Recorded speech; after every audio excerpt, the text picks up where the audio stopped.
every single retailer in the world must shop is IKEA. For a few reasons. First of all, any store that anyone goes to and spends 3 hours at and walks 1 mile has got to be a store that we look at. And when you go to IKEA, they have people that will follow you, and every time you stop, they want to know why you stopped. Think about it. Look at the signage that they have. Welcome to IKEA. Do we have a welcoming sign? Look at the use of signs. Every IKEA is independent of the other. They have a minimum of 4 full-time graphic designers developing different types of signs. It's okay to bring it back. Different way to handle a refund policy, isn't it? What about the services that you provide? There is nothing more frustrating for us to have a customer who we like and does business with us, and they go someplace else because they didn't know we did something. Shame on us. Not at IKEA. They let them know. And here's an educational sign. All right? The right size is the one too big. All right? The outer part should be wider and taller than the inner part. I have to tell you, I went to IKEA when they opened up near me. I'm in the store for 1 hour. I turned to my wife and I said, boy, we're getting great service. And she starts to laugh. I said, what's so funny? She said, we haven't talked to anybody yet. It's all from the signs that they do. Think about it. And then even in the back room. I was in the back and I took some pictures that I shouldn't, so I'll go quickly over some of them. But they let people know as to how much business they're going to be doing to prepare themselves. And by the way, the next time you go into an IKEA, please go into the rug department. Because see, they don't have style numbers on any of their products. They give them all names. Names. In the rug department, every rug is named after a Danish city. This is the God's honest truth, I could not make it up. Named after a Danish city, you say, why? Simple. Because IKEA is a Swedish company, and the Swedes love to walk on the Danes. But look at the signs they use for their employees as well. Staff Cafe. And then talk about celebrating their designers. And look at this store. For visual display. A gallery of American crafts. Just 2 quick points here. One, look, they have signs. And there's 2 things I love about, first of all, they're boring as hell, all right, because they're just white with black lettering, and he could have put a frame on it. But forgetting that part, at least the font is big enough for someone to read. I can't stand looking at these signs that it's like a 12 or 14-point font. And I go to, like, what do you want to do? Just sell to rich young people? You know, come on, make it big enough for people to read, and plus put it on a slant so it makes it easier. And this area here, like the area that we have here, look how they utilized it. Now, I'm sure everyone in this room has experienced the next thing that I'm about to say, where a customer comes in and goes, I love this store. You people are so nice. You get the nicest things. The next time they say that, you get your camera and you take a picture of them. And you write down the quote and you go to and you send it out and you have it framed. And you put it up there so that you have a whole gallery. All right, and get the best known people in town. Oh, I love the store because. And get a picture and put it up there.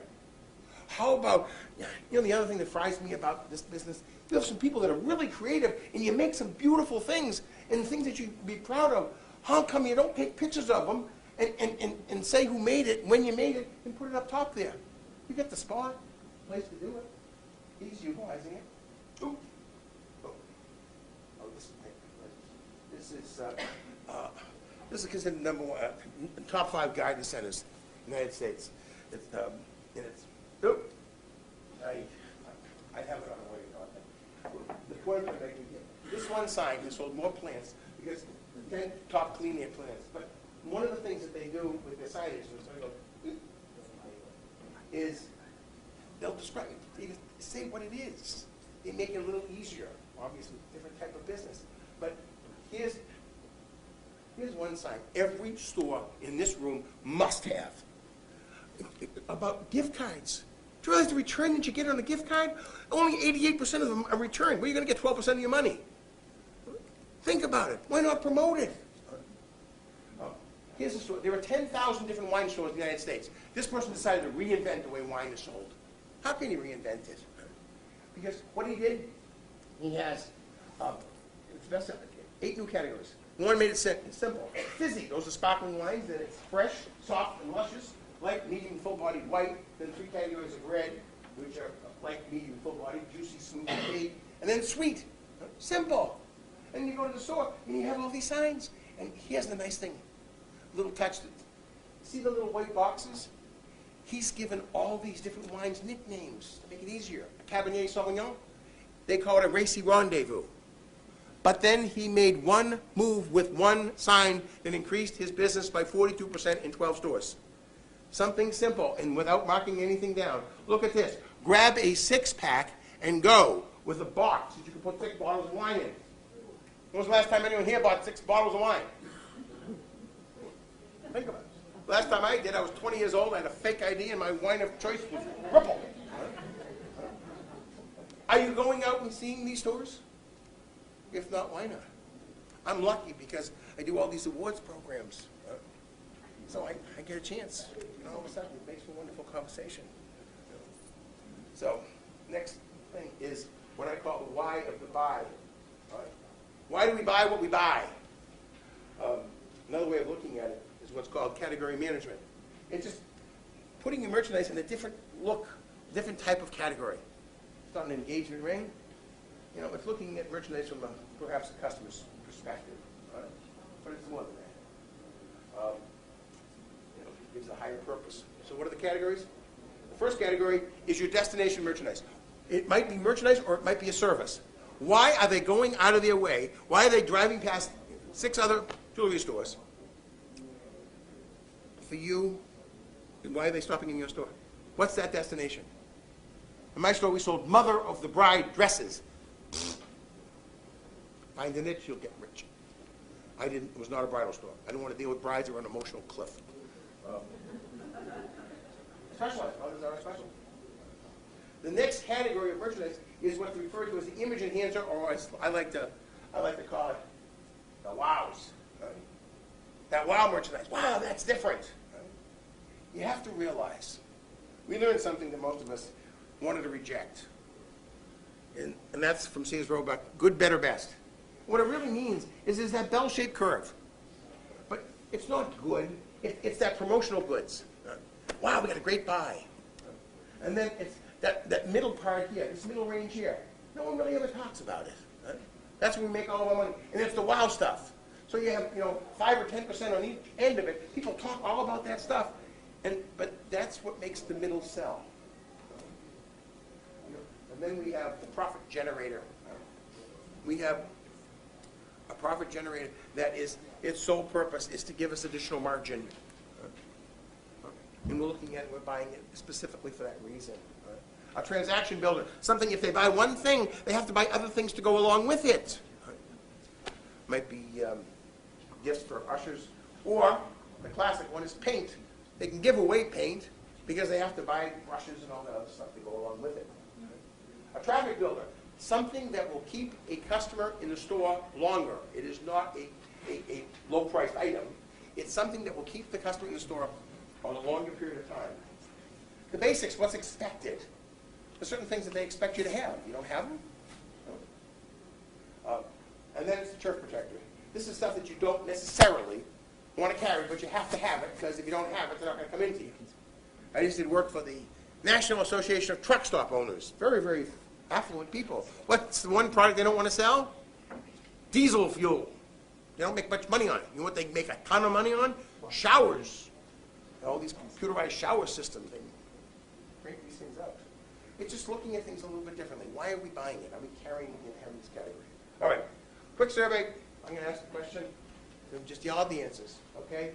Can anyone tell me the one thing that would aggravate you to such a point you'd never go back to the store again? You think of yourself as a customer. Never going back there again. All right. What was it? Just yell it out. What? Rude. Good. What? Indifference. They didn't care if you were there. What else? Keep going. No one was there to help you. What else? Boring. What else? Help. They were, aggressive, pushy. What else? No product information. They were dumber than dirt. What else? Anything. Anything. The way the store looks. Huh? The way the store looked. Sort of run down. Whatever. What else? Anything? Didn't feel comfortable. You didn't feel comfortable? Good. Anything else? Anything at all? Heard a story about them. What did you say? Heard a story about them. Who said overpriced? Who said it first? You did? Yeah. Oh, was there someone else that said it before you? Was she cheating? I just repeated it louder. Oh, you repeated it loud. I'm no second. Okay. Thank you. Thank you. Think about that. I said anything. How many times did I say anything? Come with it. I was dead meat if she opened her mouth first. Why didn't someone say price sooner? Because we don't shop. But that's not, it doesn't make any difference what kind of group it is. I'll ask that question. You know, and yet, if I, as a retailer, what's about, it's price. We're going to be working with manufacturers. We're going to work on price. Price is only one tool. Only one tool in our arsenal. Right? Keystone pricing, that's dead. There are no formulas. You're the merchant. It is up to you to determine what the price is. Don't let anybody else tell you what it is. All right? My feeling is simple. If you live by price, you will die by price. I've been doing this too long. Don't believe me. Believe Harry. Harry Potter. Harry Potter at over $400 million at the movie theater at regular price, and every single person knew one thing. As soon as you cross that threshold, within 100 days, it's going to be marked down 98%. Think about it. You can rent it for less than $1 now with Netflix. Have all your family over, your friends. And if they sold the excitement of the product. Last week I was at the Harry Potter ride at Universal.